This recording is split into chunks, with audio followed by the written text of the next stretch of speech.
چون که گل رفت و گلستان درگذشت، نشنوی زن پس ز بلبل سرگذشت. جب پھول کا موسم جاتا رہا اور باغ اجڑ گیا،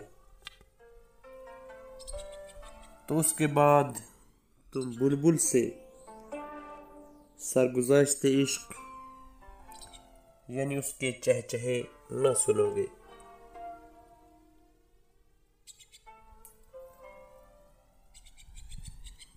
یہ شعر پہلے شعر کی مثال ہے جس میں کہا گیا تھا کہ جو اپنے محبوب سے جدا ہو گیا وہ بے سر و سامان ہو گیا. یہاں گل و بلبل کی مثال پیش کرتے ہیں، یعنی پھول کا حسن ہی تھا جو بلبل کے چہچہے کا محرک تھا. جب وہ نہ رہے تو بلبل اپنے آشیانے میں خاموش ہو کر بیٹھ جاتی ہے، وہ چہچہاتی نہیں ہے.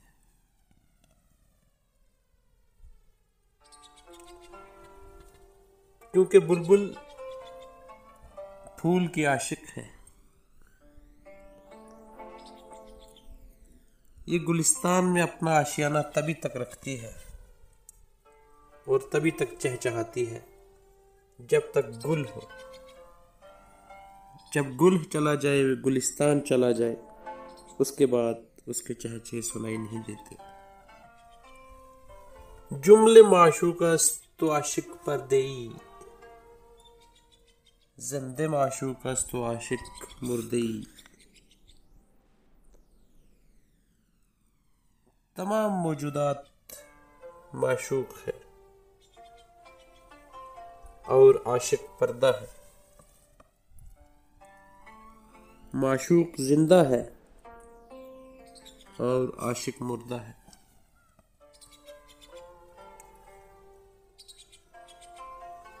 راز عشق کو جو وحدت الوجود کا مسئلہ ہے عوام کے سامنے بیان کرنا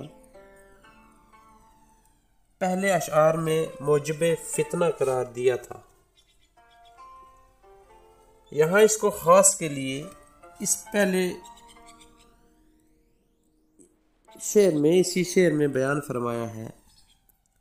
واضح ہو کہ وحدت الوجود کا مسئلہ وہ مارکہ خیز مسئلہ ہے جس کی بنا پر صدیوں سے اہل ظواہر اور صوفیاء میں سخت اختلاف چلا آتا ہے. صوفیاء کے بھی دو گروہ ہیں، ایک وحدت الوجود اور دوسرا وحدت الشہود کا قائل ہے. وحدت الوجود یعنی ہمیں اوست سب کچھ وہ ہے، اور وحدت الشہود ہر شے اس کا عکس یا پرتو ہے. مولانا رومی چونکہ وحدت الوجود کے قائل تھے، وہ کہتے ہیں کہ دنیا کی تمام موجودات معشوق ہیں اور عشق کرنے والے عاشق پردہ کی طرح، اور وہ معشوق ہمیشہ زندہ رہنے والا ہے اور عشق کرنے والا یعنی عاشق فانی ہے، مردہ ہے. چون نباشد عشق را پروای او چو مرغی ماند بی پر وای او. جب معشوق اس کی پرواہ نہ ہو تو وہ ایک بے پر و بال پرندے کی طرح رہ گیا. اس کی حالت پر افسوس ہے.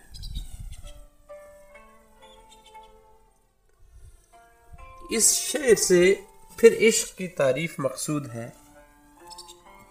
یعنی عشق وصول الی الحق کا ذریعہ ہے، کیونکہ عشق کی وجہ سے معشوق کو بھی عاشق کے حال پر توجہ ہو جاتی ہے.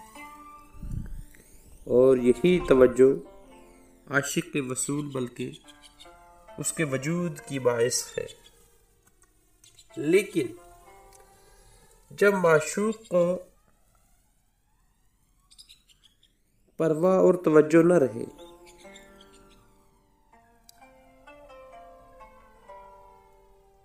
تو وہ قرب معشوق حاصل نہیں کر سکتا، بلکہ اس کا وجود ہی کالعدم ہو جائے گا۔ یعنی عشق کے برقرار رہنے کے لیے لازمی یہ ہے کہ معشوق بھی توجہ رکھے۔ خدا نخواستہ اگر معشوق کی توجہ ہٹ جاتی ہے تو عاشق ایک ایسا پرندہ رہ جاتا ہے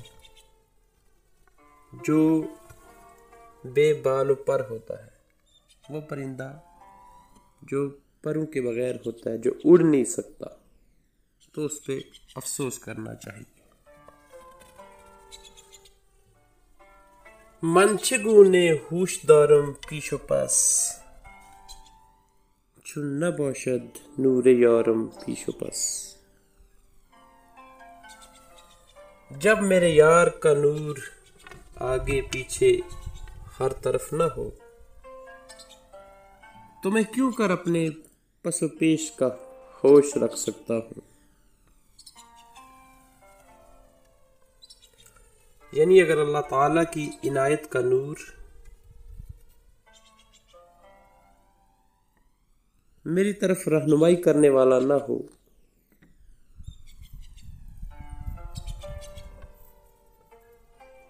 تو مجھے اپنے پیش و پس کی کیا خبر ہے، اور مکر شیطان سے کیوں کر محفوظ رہوں۔ یعنی کہنا یہ چاہتے ہیں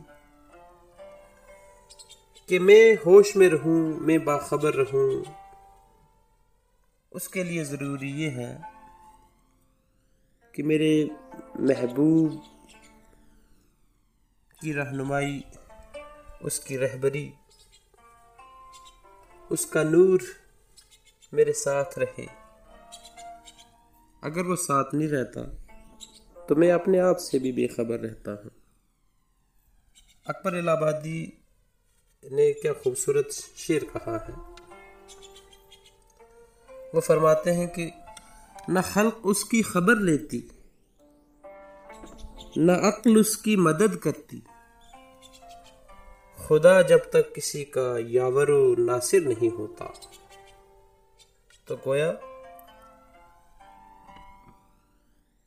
کامیابی کے لیے ضروری ہے کہ اللہ تعالیٰ کی رحمت، اس کی توجہ، اس کا نور ہمارے ساتھ ہمیشہ رہے۔ عشق خواہد کہ این سخن بیرون بود، آئینه غماز نبود چون بود۔ کچھ نسخوں میں پہلا مصرع اس طرح بھی ہے، عشق خواہد کہ این سخن بیرون رود، آئینه غماز نبود چون بود۔ عشق تو چاہتا ہے کہ یہ بیان اور بات ظاہر ہو جائے، لیکن جب آئینہ یعنی ضمیر عکس نما نہ ہو تو یہ کیسے ممکن ہے۔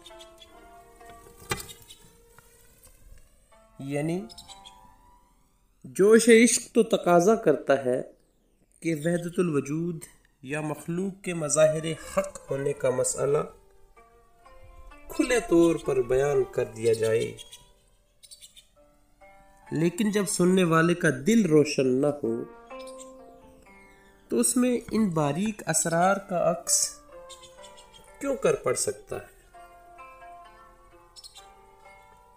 یعنی عشق تو ظاہر ہونا چاہتا ہے، اپنی شہرت اور اپنے چرچے کرانا چاہتا ہے، لیکن یہ تب تک نہیں ہو سکتا جب تک انسان کا دل صاف نہ ہو، آئینے کی طرح نہ ہو۔ جب تک آئینے کی طرح دل صاف نہیں ہوگا تو یہ ممکن ہی نہیں کہ انسان کے دل میں عشق حقیقی سما سکے۔ وہ ایسی پاک چیز ہے، وہ تب سماتی ہے، تب دل میں داخل ہوتی ہے جب دل آئینے کی طرح صاف ہو جاتا ہے۔ آئینه‌ات دانی چراغ غماز نیست، زن کے زنگار از رخش ممتاز نیست۔ کیا تجھے معلوم ہے کہ تیرا آئینہ یعنی دل کیوں عکس نما نہیں؟ اس لیے کہ اس کے چہرے سے زنگار دور نہیں ہوا ہے۔ یعنی اے مخاطب، تو اسرار و حقائق کو اس لیے نہیں سمجھ سکتا کہ تیرے آئینہ دل پر زنگ غفلت چڑھا ہوا ہے، اور اس زنگ کا باعث غیر اللہ کے ساتھ تعلقات اور محبت ہے۔ وہ فرماتے ہیں کہ کیا آپ جانتے ہیں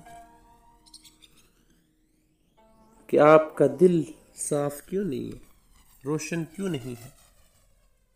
اس کی بڑی وجہ یہ ہے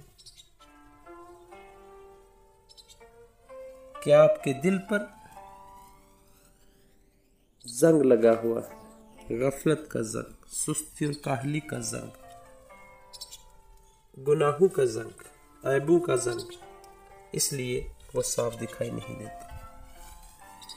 میر درد نے بہت خوبصورت شعر کہا ہے۔ وہ فرماتے ہیں، فارغ ہو بیٹھ فکر سے دونوں جہان کے، فارغ ہو بیٹھ فکر سے دونوں جہان کے، خطرہ جو ہے سو آئینہ دل پہ زنگ ہے۔